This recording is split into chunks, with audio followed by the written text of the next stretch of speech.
자, 제주에서만 일어나는 교통사고, 다른 곳에선 일어날 수 없는 교통사고인데 어떤 얘기인지 궁금하시겠습니다. 윤정혜 기자. 네.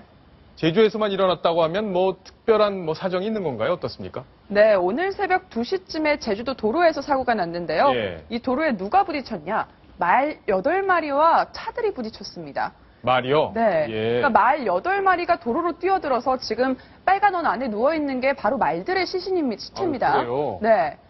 그러니까 많이 부서졌네요. 그렇죠. 이 달려드는 말 무리를 보고 차가 바로 들이받았고요. 예. 날아가는 차에 부딪히기도 하고 뒤따라오던 차들이 또 말에 또 부딪히기도 하고 이렇게 돼서 2명의 사람이 다쳤고 말은 5마리가 죽고 말았습니다.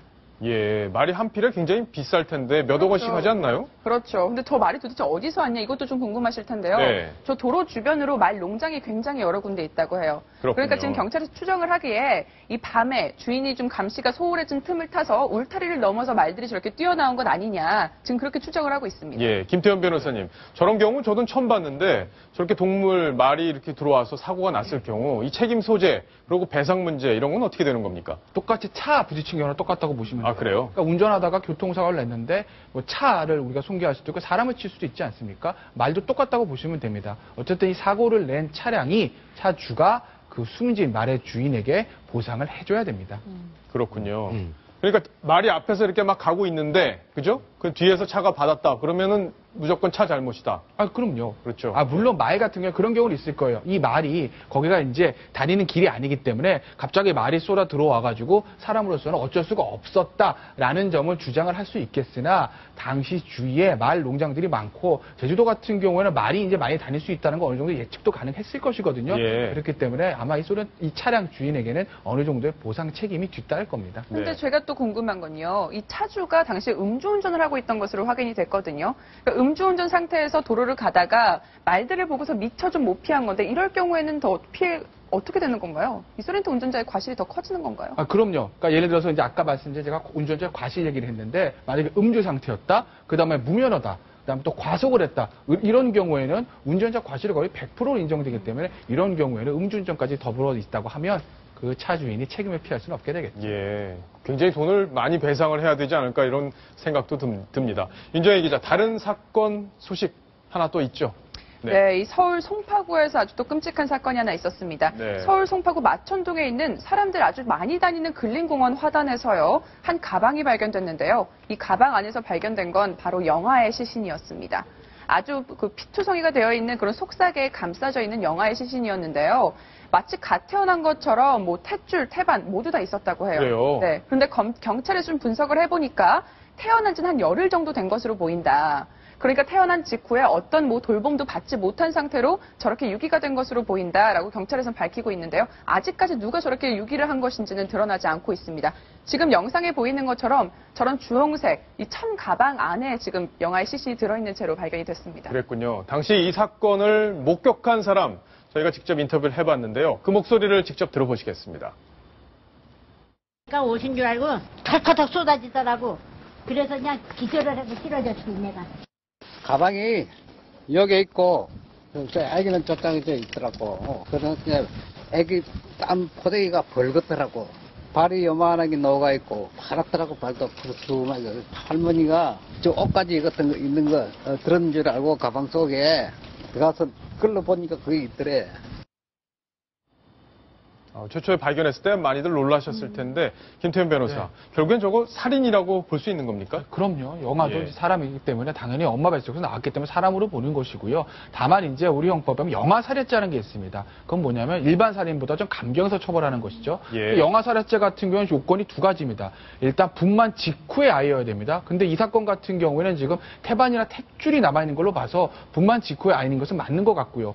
문제는 영아 살해죄 같은 경우에는 동기가 인정돼야 됩니다. 그게 뭐냐면 치욕을 은폐하기 위하거나 아니면 양육 불가 때문에 또 기타 그런 참작할 만한 사정으로 인해서 분만 직후에 아이를 그렇게 살해했을 경우에만 일반 살인보다 감경해서 영아 살해로 처벌하고 있는데 이 사건 같은 경우에 물론 법인도 잡혀야 되겠지만 일반적인 경우 이런 경우에들은 그 미혼모의 경우에 아이를 혼자 낳고서는 키울 수 없다. 그렇게 해서 이제 살해를 하는 경우들이 많거든요. 만약에 이 경우도 그러한 경우에 해당된다고 하면 영아 살해에 해당될 가능성이 높아 보입니다. 그렇군요.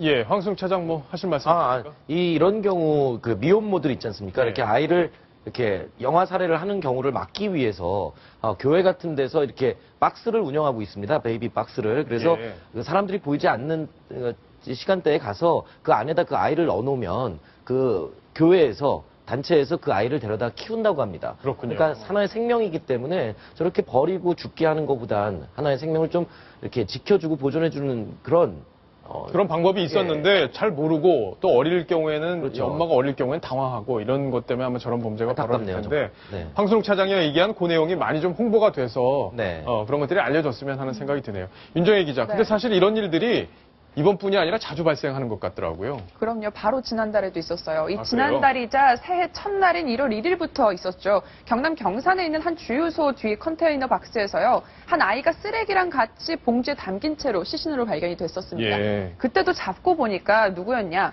이 주유소 직원과 함께 지내고 있던 25살짜리 여성이 이렇게 아이를 몰래 낳아서 유기하고 간 것으로 확인이 됐는데요.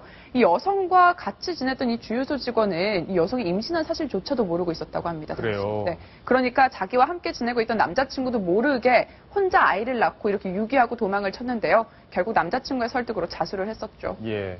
이런 사건은 더 이상 반복이 돼서는 안 그럼요. 되겠습니다. 그럼요. 정말 어린 아기고 아무것도 모르는 순진한 그런 아기인데 이렇게 버려진다는 거 참 가슴이 아프네요. 자, 다음 소식 또 하나 사건 소식 또 하나 있죠. 어제 오전에 벌어졌는데 인질극 사건이라고요, 이번에는. 네, 어제 아침에 광주에서 인질극이 벌어졌습니다. 이 고3짜리 아이가 이제 학교에 가려고 그리고 아버지는 출근을 하려고 집 문을 열었는데요.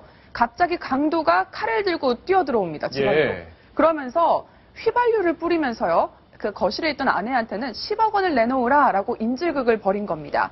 그런데 예. 이렇게 난투극이 벌어졌죠. 이 휘발유까지 뿌리고 굉장히 일촉즉발의 상황이었는데 이 거실에 있던 아내가 다행히 빨리 경찰에 신고를 하는 바람에 경찰이 바로 출동을 했고요. 또 여기서 아내가 굉장히 용감했어요. 예. 집에 있던 소화기를 바로 그 강도에게 뿌리면서 바로 제압을 할 수 있어서요. 금방 진압을 할 수 있었다고 합니다. 그 영상 CCTV로 찍혔다고 하던데 그 영상을 네. 보면서 또 설명을 좀 이어가 주시죠. 지금 원 아내 남성이요. 지금 검은색 옷을 입고 배낭을 메고 안으로 들어가고 있습니다. 예, 얼굴을 가렸네요. 네, 저 배낭 안에 휘발유 2리터 그리고 뭐 청테이프 이런 흉기들이 다 들어있었어요. 그런데 잠시 후에 지금 소화기 분말을 뒤집어 쓴 채로 경찰들에게 진압이 돼서 끌려 나오는 거 보이시죠? 예. 저게 지금 아내가 소화기를 뿌려서 저렇게 소화기 투성이가 돼서 지금 나온 건데요.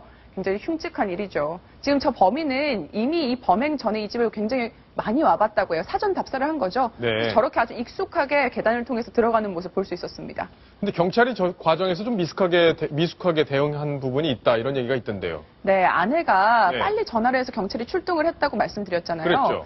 이제 집 안에 강도와 이제 인질들이 안에 있는 상황이었는데요. 경찰이 거기서 황당하게도 벨을 눌렀다고 합니다. 예.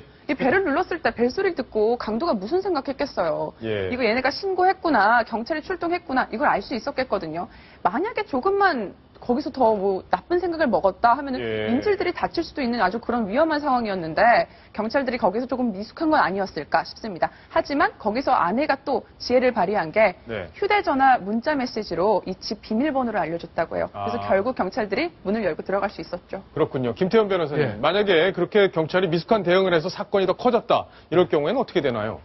그 사실은 굉장히 애매한 문제인데 네. 만약에 그렇게 해가지고 만약에 경찰의 부실한 대응 때문에 사건을 막지 못했다라고 하게 되면 아마 그 피해자가 예를 들어서 손해가 있었다고 하면 그 아마 피해자들은 국가를 상대로 국가배상 청구소도 제기를 할 겁니다. 다만 그런 경우에 이런 어떤 그 경찰들의 행동이 위법했냐, 적법했냐에 대한 어떤 다툼의 여지가 있기 때문에 승소 가능성은 그렇게 높진 않을 거예요. 그리고 또 하나 경찰 내부적으로 이건 분명히 징계 사유입니다. 왜냐하면 사실 이 인질극이 벌이고 있는데 그 앞에 가서 띵동 누르고선 거기 인질범 있습니까? 안녕하세요라고 말하는 게 상식적으로 말이 안 되는 일이거든요. 경찰들 열심히 하시고 고생하시는 건 알지만 조금 더 신중하게 적극적으로 업무에 임해 주셨으면 합니다. 예, 김태현 변호사의 당부까지 정리를 해보겠습니다.